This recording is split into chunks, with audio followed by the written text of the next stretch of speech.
Bienvenue Bruno Retailleau. Vous êtes, je le rappelle et je l'ai dit il y a quelques minutes, président du groupe LR au Sénat. Évidemment, on a beaucoup de questions à vous poser, ne serait-ce que sur cette commission mixte à laquelle vous croyez.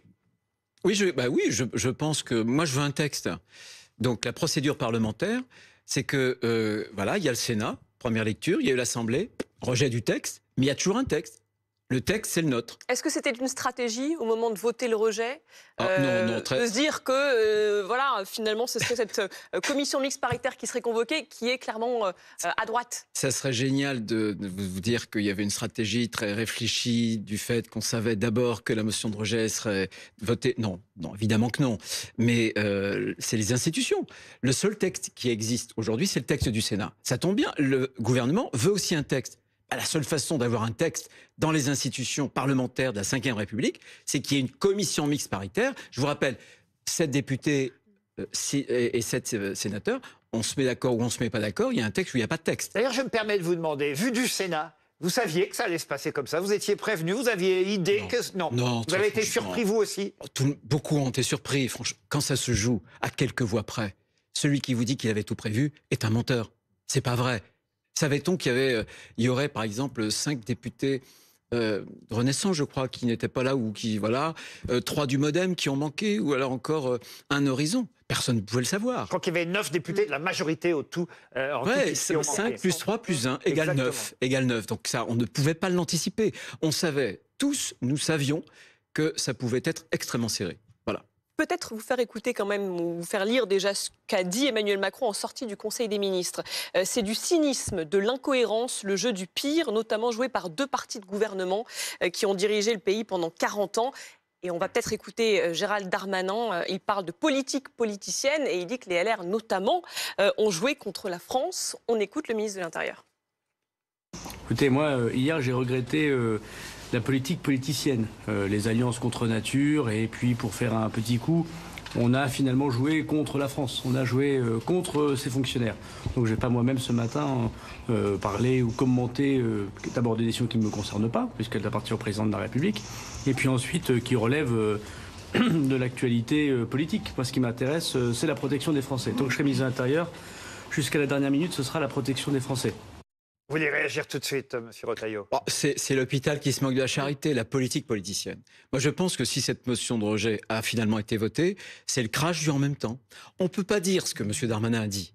Il a dit, j'y étais au Sénat, c'est un bon texte, en sortant du Sénat.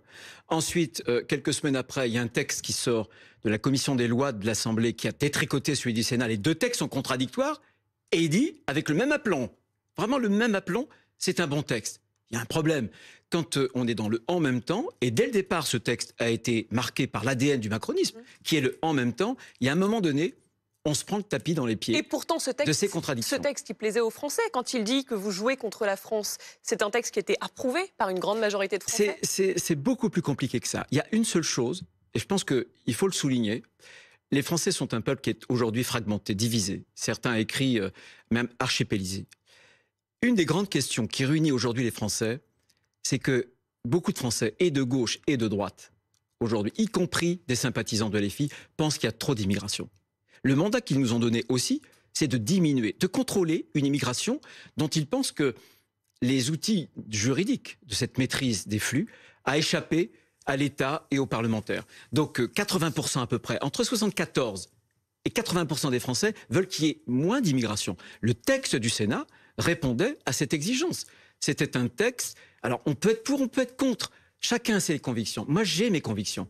J'admets que d'autres aient d'autres convictions. Mais en tout cas, les Français sont très clairs. Ils pensent que l'immigration, c'est pas une chance. C'est souvent un drame. D'où cette idée que vous aviez de proposition de loi constitutionnelle relative à la souveraineté de la France par rapport, effectivement, aux décisions européennes pour, justement, avoir, on va dire, une souveraineté nationale à propos de l'immigration. 2 choses. Il y avait 2 choses importantes. Puisqu'il y avait 8 articles. Première chose, c'était d'autoriser le référendum pour l'immigration. Pourquoi? Pour 2 raisons. La première raison, c'est que l'immigration est sans doute le phénomène social qui a le plus impacté la société française depuis un demi-siècle, sans que jamais on ait demandé directement aux Français de se prononcer. Et puis ensuite, quand il y a un référendum, les mesures approuvées par le peuple sont des mesures qui s'imposent, y compris au Conseil constitutionnel. Il y avait un 2e article qui est un article qui prévoyait que lorsque notre identité constitutionnelle est menacée, on puisse avoir, le peuple, ses représentants, le dernier mot sur des jurisprudences qui peuvent menacer l'identité constitutionnelle.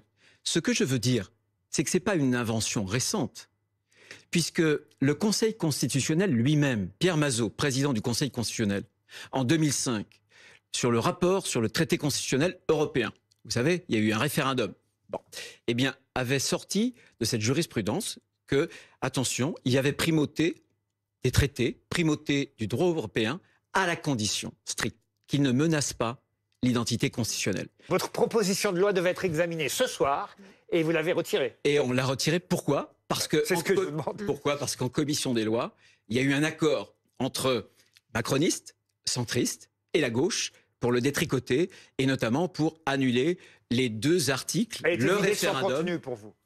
Elle est totalement. Moi, je vais vous dire, je préfère, y compris quand on appartient à une majorité, quand on a des convictions, on prend acte des accords, on n'en fait pas un drame, et puis on arrête les frais.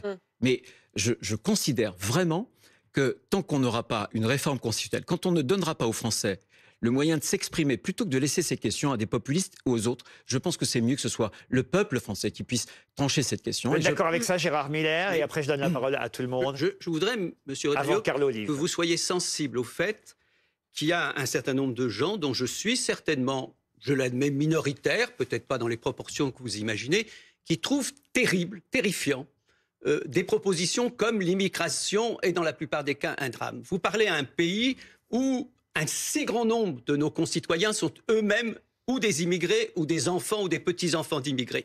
Donc, moi qui suis plus âgé que vous et qui ai beaucoup regardé ce qui avait pu se passer dans un certain nombre d'années sombres, j'ai tellement entendu sur les immigrés qu'on appelait les métèques, qu'on appelait les... je ne vais même pas reprendre les termes injurieux qu'on utilise. Je n'ai jamais dit ça. Non, mais bien entendu, je ne pense pas une seconde que vous soyez de ce côté-là. Je dis que j'ai tellement entendu de propos sur les immigrés, sur les étrangers, que je fais partie de ceux qui considèrent qu'il y a 10 autres sujets, je ne vais pas dire 100, mais 10 autres sujets, au moins aussi importants, sinon plus importants que l'immigration, et que de faire de l'étranger, de l'immigré, qui sont en général des malheureux dans la quasi-totalité, je ne parle pas des terroristes, je ne parle pas des criminels, je parle de l'immense majorité des gens que vous connaissez comme je les connais, de faire d'eux des boucs émissaires, de considérer qu'il y a un tel problème qu'il faut absolument que tous les Français s'expriment. Alors je veux bien être minoritaire là-dessus, mais je peux vous assurer que moi, lorsqu'on me dit le mot immigration ou le mot étranger, pour moi ce ne sont pas des gros mots, ce sont des mots humains et à l'occasion extrêmement... Et je me permets juste d'ajouter un point à ce que dit Gérard. Vous dites effectivement que la grande majorité des Français vivent l'immigration comme un drame. La majorité des Français, là encore, 56% sont pour l'article 3, qui est un point d'achoppement et qui permet la régularisation des travailleurs sans papier. Mais tout simplement parce qu'ils n'ont pas pris conscience qu'on donnait un droit à la fraude, un droit opposable à des gens qui avaient fraudé la loi française et qui étaient venus sur le territoire de France clandestinement. Je voudrais répondre à Gérard Miller. Et très bien, parce qu'on a Carl Olive très rapidement. J'ai indiqué que c'était un drame pour répondre à cette affirmation que j'ai souvent entendue que l'immigration est une chance pour la France. Non. Ça n'est pas une chance pour les Français parce qu'aujourd'hui, on ne parvient plus à intégrer, parce qu'on a un modèle social qui est menacé, et aussi pour des immigrés qu'on déracine aussi. On le voit bien. Et j'ajoute, et enfin, je pense que dans tous les pays d'Europe, ceux qui font le jeu du vote populiste, c'est ceux qui jouent l'autruche. Vous voyez, par exemple, ce qui s'est passé en Hollande. En 2022, la Hollande a accueilli 400 000 immigrés. Proportionnellement à la population française, c'est comme si on avait accueilli 1,6 million. Qu'est-ce qui s'est passé? C'est un type d'extrême gauche qui a remporté les élections législatives. Et ce qui s'est passé en Hollande est en train de se passer partout. Regardez la Suède. D'extrême droite. D'extrême droite, bien sûr. Donc, je pense que si on ne se saisit pas de ce problème, voyez, on aura une France encore plus fragmentée, avec des questions qui seront des questions d'intégration, d'assimilation profonde. Un corps politique doit être un corps politique qui accepte un nombre, mais un nombre qui soit un nombre avec une quantité qui soit, comment dirais-je, compatible avec l'assimilation. Et aujourd'hui, on est totalement dépassé par le nombre. Carl Olive est en duplex, député des Yvelines. Bonsoir, monsieur Olive. Merci d'avoir patienté, mais vous écoutiez, j'imagine, les propos de Bruno Retailleau. Et j'aimerais commencer par une première question. C'est un tweet que j'ai vu aujourd'hui qui résume peut-être la situation. Et qui sait votre pensée? Vous allez me le confirmer. C'est un essayiste, écrivain qui s'appelle Philippe Bridet qui a tweeté aujourd'hui: une gauche inexistante, une droite lamentable. Tony Yoka est entré à l'Assemblée nationale. Je trouve ça assez fort comme remarque, mais c'est vrai que cette gauche et cette droite qui ont réussi à s'entendre contre vous, ça a dû vous mettre KO quand même. Il y a eu quelques chaos, il y a eu quelques uppercuts, mais je crois qu'il y a autant de spectateurs qui attendent cette loi sur l'immigration, et notre porte d'entrée, la seule boussole que nous devons partager, je pense que c'est celle que partage M. Retailleau, ce sont la porte des Français. Moi, je rejoins M. Retailleau en disant qu'hier, il y a un chemin démocratique qui a eu lieu à l'Assemblée nationale, et il n'est pas question pour moi d'aller critiquer le fait que les LR se soient entendus avec le Rassemblement national et LFI, puisque c'est de toute façon ce qu'on souhaite les Français avec cette majorité relative. Pour autant, je trouve dommage qu'on se prive effectivement d'un débat dans une enceinte qui demande que cela, et surtout que ce soit plébiscité, et vous l'avez déjà rappelé, Monsieur Ruquier, avec vos équipes, Madame Hametz, que ce soit plébiscité par 8 Français sur 10, et on rappelle ces métiers en tension à près de 56%. Ce qui est dommage, et c'est pas l'engagement, je pense, que nous partageons avec Monsieur Retailleau, je n'en doute pas un seul instant, que je connais, c'est que parfois on a l'impression que le parti est plus important que le pays, et c'est bien dommage. Moi, hier, ce que je constate, c'est que finalement, c'est pas une motion de rejet finalement contre cette loi d'immigration qui a été votée. C'est une motion de rejet à l'endroit de Gérald Darmanin, tout simplement parce que Gérald Darmanin est certainement celui qui est une digue contre les populistes. C'est celui qui est ancré sur le terrain, en adéquation avec la réalité du terrain. Voyez-vous, je suis heureux que vous ayez fait dépasser une équipe ici à Poissy, où je passe une bonne partie de la semaine dans cette circonscription. Je peux vous dire que ça se passe très mal sur le terrain, parce que les Français, effectivement, se sentent en insécurité. Les Français veulent être protégés, comme les policiers veulent être plus protégés, comme la justice souhaite être plus investie, comme les magistrats et préfets souhaitent être plus soutenus. Et c'est ce que souhaite effectivement Gérald Darmanin. Donc maintenant, qu'est-ce qui va se passer? Parce que c'est le chemin démocratique. Eh bien, il y a effectivement cette CMP sur la base du projet de loi qui a été voté en première lecture par le Sénat. Et moi, je tiens à rendre hommage aux sénateurs qui avaient fait effectivement ce travail. Et puis ensuite, il y aura une autre issue qui sera soit une CMP, donc une commission mixte paritaire, mot barbare, conclusive. Et à ce moment-là, il y aura un aller-retour à la fois au Sénat et ensuite à l'Assemblée. Ou alors, elle ne sera pas conclusive et il faudra prendre des décisions. Mais je pense véritablement qu'il faut que nous ayons comme unique porte d'entrée les Français, ce qui malheureusement parfois donne le sentiment que ce ne soit pas le cas. Il ne faut pas se demander pourquoi derrière il y a une telle fracture entre les Français et les politiques notamment. Monsieur Darmanin, dans l'interview qu'il a accordée à La Voix du Nord, qui paraîtra demain, dit c'est quand même d'abord un échec. Il assume une part de l'échec, mais il dit c'est d'abord un échec de l'Assemblée nationale. Vous êtes d'accord avec ça? C'est un échec de l'Assemblée nationale, avec effectivement le fait que à vouloir satisfaire et équilibrer un texte, encore une fois, qui est plébiscité par les Français, ça devient compliqué. Mais rappelez-vous, et M. Retailleau le sait bien, le général de Gaulle, le 13 mai 1958, quand il crée la Constitution, que dit-il? La France, c'est pas la gauche. La France, c'est pas la droite. Il y a deux courants dans ce pays. Et encore aujourd'hui, le courant du devoir, de la tradition, du respect, celui qui est incarné par les gaullistes, par les républicains, et puis celui des progressistes, des sociaux, qui est incarné aujourd'hui, on va dire, par une frange gauche. Et vouloir diriger ce pays sans tenir compte finalement de ces deux jambes, c'est une faute nationale impardonnable. Eh bien, on en est là aujourd'hui. Pour autant, encore une fois, il faut respecter les votes et il faudra prendre ses responsabilités le moment venu. Et moi, j'espère que ce soit le plus rapidement possible, non pas pour se faire plaisir, parce que ça, c'est pas le cas, mais simplement parce que, encore une fois, aujourd'hui, les Français ont besoin de se sentir plus en sécurité. Merci. Et moi, je suis un fervent défenseur de faire en sorte qu'il y ait une réciprocité entre les droits et les devoirs. Celles et ceux qui viennent pourrir l'immense majorité des Français, je parle des délinquants mineurs, des familles en question, doivent véritablement être expulsés. Pour autant, il faut arrêter la vaste hypocrisie. Nous avons effectivement des métiers en tension. Je pense, j'étais président du conseil de l'hôpital de Poissy-Saint-Germain. Je peux vous dire qu'ils sont ravis d'avoir des populations étrangères qui viennent aujourd'hui officier ici sur le CHI Poissy-Saint-Germain. On vous remercie pour vos réponses à nos questions et dans ce que vous nous avez dit, j'ai cru comprendre, et je me tourne vers monsieur Retailleau, j'ai cru comprendre quand même, au fond, ce que retient la Macronie, c'est que Éric Ciotti, le Rassemblement national, derrière Éric Ciotti peut-être Laurent Wauquiez, voulait la peau de Gérald Darmanin parce que c'est un éventuel candidat à la présidentielle dans quelques années. Très franchement, je ne pense pas. Je pense que c'est un texte de l'en même temps. Vous ne pouvez pas, quand vous voulez, je le disais tout à l'heure, maîtriser des flux, c'est-à-dire le nombre, vous ne pouvez pas à la fois, dans le même texte, vouloir expulser plus et régulariser plus. On parlait de l'article 3 qui est devenu l'article 4 bis sur la régularisation. Bien sûr qu'on a besoin de travailleurs qui sont étrangers. Je veux simplement dire qu'il y a des millions de Français au chômage.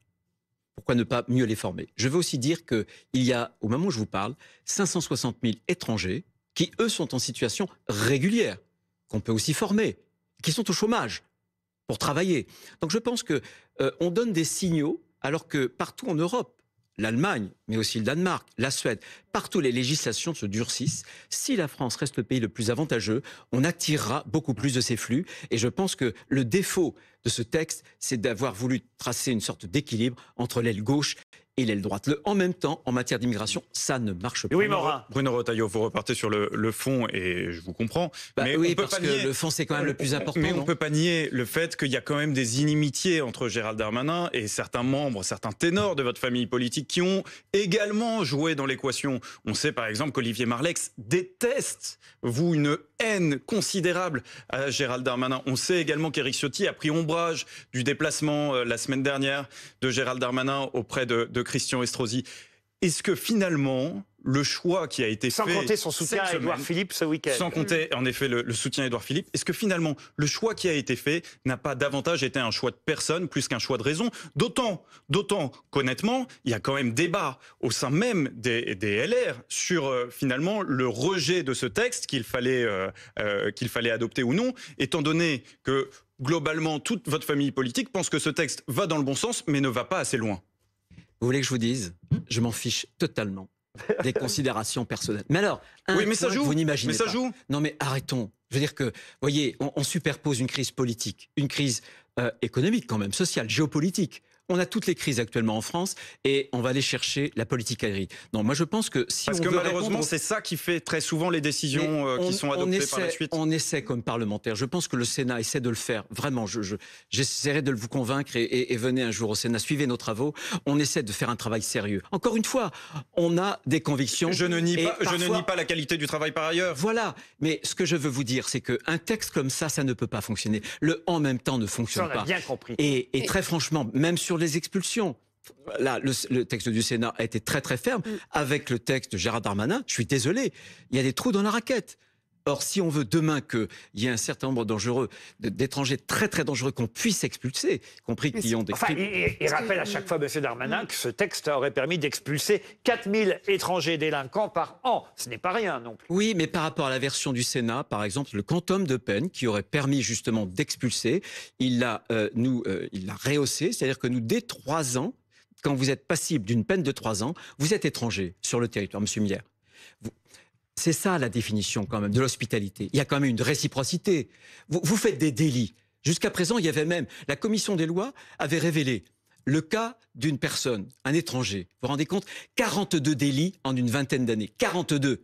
Des choses incroyables. Il était inexpulsable. Et nous, on a pris les moyens pour que ces gens-là soient expulsables. Bruno Retailleau, vous savez que ce texte est nécessaire. Jusqu'où irez-vous pour jouer le bras de fer, pour imposer votre vision de ce texte, étant donné que la CMP va s'ouvrir dorénavant? Il n'y a pas de bras de fer. Il va y avoir un bras de fer en CMP. C'est le principe même. J'essaie de m'expliquer.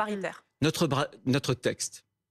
D'abord, j'observe que beaucoup le trouvent d'ailleurs, car le livre a l'air de le trouver très bien. Est-ce que vous serez prêt à risquer dans la commission mixte paritaire? Est-ce que vous serez prêt à risquer que la CMP ne soit pas conclusive? Je vais vous dire, j'espère vraiment de tout cœur qu'elle le sera, parce que le texte du Sénat est bon. Et je vais vous montrer pourquoi. Une preuve. Nous avons obtenu les 2 tiers. Croyez-moi, sur des textes comme ça, c'est très très rare d'avoir une majorité de 2 tiers au Sénat. Ça veut dire que le groupe macroniste, par exemple, le groupe centriste, le groupe Horizon, ils l'ont voté. Croyez-vous que ces groupes-là, parlementaires, l'auraient voté si le texte du Sénat n'était pas bon, si le texte du Sénat ne recherchait pas finalement une forme de compromis. Et on a un texte d'une très grande fermeté où il a été durci. Et je l'assume totalement. Et je n'assumerai pas que ce texte soit détricoté, une fois de plus, en commission mixte parlementaire, et que le gouvernement tente de faire passer par la fenêtre de la CMP ce qui a été mis à la porte de l'Assemblée. Donc vous serez prêt à une CMP non conclusive. J'espère qu'elle sera sur la base de notre texte. C'est ce que j'ai dit à la Première ministre, que j'ai eu juste quelques minutes avant d'arriver. On voulait vous faire réagir à un tweet de Mathilde Panot de la France Insoumise. Peut-être qu'on peut le voir, ce tweet. Je ne réagis pas au tweet de Mme Panot. Mais ça va sûrement vous intéresser. Nous saisissons la procureure de la République sur des faits pouvant s'apparenter à de la corruption d'élus par le ministre Gérald Darmanin. Marchander des votes pour éviter le rejet de sa loi immigration contre des gendarmeries, des brigades de gendarmerie mobile. Ces faits, s'ils sont avérés, sont une atteinte grave à l'exercice démocratique. Et on a eu sur ce plateau un député du Parti socialiste qui visiblement partage le même nom qu'un député, exactement, qu'un député Les Républicains. Et voilà ce qu'il raconte. Un brin peut en cacher un autre. C'est pas le ministre lui-même qui m'a appelé, c'est son directeur de cabinet qui est un préfet et qui effectivement s'est trompé et il appelait un député LR pour le convaincre de voter la loi immigration en lui promettant une nouvelle brigade de gendarmerie dans sa circonscription. C'est un homonyme qui s'appelle Fabrice Brun, qui est député de l'Ardèche. Et donc effectivement, j'ai dû lui dire, écoutez, vous êtes trompé sur la marchandise, c'est Philippe Brun, le député socialiste de l'Eure. Ce sont des pratiques courantes? J'espère pas, en tout cas c'est nul. J'entendais tout à l'heure... le ministre parlait de politique politicienne. Et c'est quoi ça? Mais est-ce que ça, vous êtes au courant de ce genre de manœuvre ou pas? Est-ce que vous savez ce qu'on vous a rapporté? En tout cas, je sais très très bien qu'il y a des méthodes de persuasion qui ne doivent rien à la poésie. Lesquelles? Celle-ci, par exemple, j'imagine. Il répond à ça, M. Darmanin, et il a répondu. Pareil, même interview qui sera demain dans La Voix du Nord. En ce qui concerne la brigade de gendarmerie annoncée à M. Fabrice Brun, député LR de l'Ardèche, pas celui qu'on a vu donc, mais le vrai, le bon, si j'ose dire. Eh bien, cette gendarmerie a reçu l'agrément en juillet, dit M. Darmanin, et elle a été officialisée en octobre. Cela n'a donc aucun rapport, dit le ministre de l'Intérieur. D'ailleurs, il est plutôt drôle, il dit d'ailleurs, si c'était pour obtenir une voix, j'attends celle de M. Ciotti, qui a reçu 2 brigades dans sa circonscription. Alors, moi, j'en ai reçu, c'est une bonne 3. Défense. J'en ai reçu 3 en Vendée. Effectivement, il y a plusieurs mois. On me les a confirmés il y a plusieurs mois. Ça n'a pas influé du tout sur le vote du Sénat. Enfin, en tout cas, le mien. Blanche Léridon. Moi, je voulais revenir juste un instant avant de conclure sur ce que vous avez dit et sur ce qu'on a beaucoup répété. Les Français pensent et notamment, vous avez dit, les Français pensent qu'il y a trop d'immigration. Oui. Les Français pensent aussi qu'ils ne sont pas suffisamment informés sur ce qu'est l'immigration en France. Et il y avait des sondages absolument fascinants d'Eurostat qui montrent que quand vous interrogez les Européens et les Français en particulier sur leur perception du nombre d'étrangers, elle est beaucoup plus importante que les chiffres réellement observés sur le territoire. Donc moi, je pense que c'est pour ça que là, toute cette atmosphère de précipitation, d'urgence me gêne, parce que j'ai l'impression qu'on n'a pas fait le travail de base, les fondamentaux, de rappeler en fait ce que c'est que l'immigration en France, de redonner les bons chiffres. Et ça, alors je ne suis pas une immense partisane des conventions citoyennes, mais il y avait eu cette idée-là, il y a presque un an, qui avait été amenée dans le débat. Sans compter, pardon de vous le dire, sans compter dans certains partis l'amalgame entre étrangers et Français issus de l'immigration, qu'on ne pourra de toute façon jamais faire partir, comme certains le font croire. Un exercice très salutaire qu'on a manqué, une espèce de refroidissement autour de ces sujets-là, et de remettre un petit peu d'objectivité et de chiffres dans le débat, et ça, je pense que c'est dommage, parce qu'on fait dire tout et leur contraire aux Français, mais ce que les Français reconnaissent les premiers, il y avait un sondage, je crois que c'était le même sondage via Voice d'ailleurs qui le reconnaissait, ils sont les premiers à dire j'aimerais en savoir davantage, je reconnais que je ne sais rien. Vous avez 1 minute, Gérard Miller. Moi, je voudrais dire juste quelque chose à M. Retailleau. Peut-être qu'en sortant de cette émission, vous allez au restaurant, moi je vais y aller d'ailleurs, ou peut-être demain ou après-demain, et vous savez que dans les cuisines, il y aura des hommes, des femmes, un sandwich, sans papier, qui travaillent, qui payent des impôts. Il n'y a pas besoin d'aller au restaurant, quand on se fait livrer, c'est la même chose. Voilà, mais je prenais cet exemple-là parce que j'ai faim et que je vais au restaurant tout à l'heure. Donc peut-être que vous aurez l'idée, peut-être un jour vous serez, je ne vous le souhaite absolument pas, à l'hôpital, et vous verrez aussi des soignants qui payent des impôts, qui sont salariés, qui ont des enfants à l'école. Est-ce que vous ne pensez pas que l'idée de régulariser tous ces gens, c'est la moindre des choses qui vous permettrait peut-être de passer un meilleur repas? Non, parce que si vous donnez une prime à la fraude, ça veut dire que vous allez inciter notamment les mafias, notamment les passeurs, à diriger des flux de plus en plus importants sur la France. Il y a des millions de Français qui sont au chômage. Il y a aussi 560 000 qui qui sont des travailleurs étrangers, mais qui, eux, sont régularisés. Ils sont en situation régulière et ils sont au chômage. Je propose qu'on donne la priorité aux Français et puis à ces étrangers qui sont, eux, en situation régulière. Je voudrais simplement réagir pour dire que les Français, vous savez, ils n'ont pas besoin de grandes études. Un auteur que j'aime beaucoup, qui s'appelle Christophe Guilluy, a fait plusieurs ouvrages. Et il y a plusieurs études qui montrent très bien que la demande des Français, les Français qui demandent le plus de contrôler l'immigration, pas seulement en France, mais aussi ailleurs, c'est les Français du bas. C'est les Français qui ne peuvent pas se protéger des conséquences de l'immigration, d'une immigration dérégulée, parce qu'ils n'ont pas les moyens de s'acheter des appartements dans des beaux quartiers, de mettre leurs enfants dans des bonnes écoles. C'est ça qu'il faut voir aussi. C'est une demande populaire aussi, et qui est une demande tout à fait noble. Je pense qu'un pays, une communauté nationale, c'est un dedans et c'est un dehors. Il n'y a pas de corps politique, si vous voulez, sans frontières. Il n'y a pas d'État sans que l'État assure la sécurité et le contrôle de son territoire. C'est fondamental, y compris d'ailleurs pour des pays comme le nôtre, où heureusement on a un modèle social très généreux. Eh bien, il y a une incompatibilité entre un modèle social généreux et l'ouverture à tout vent des frontières. C'est vous qui aurez eu le mot de la fin, Monsieur Retailleau. Merci d'avoir accepté notre invitation.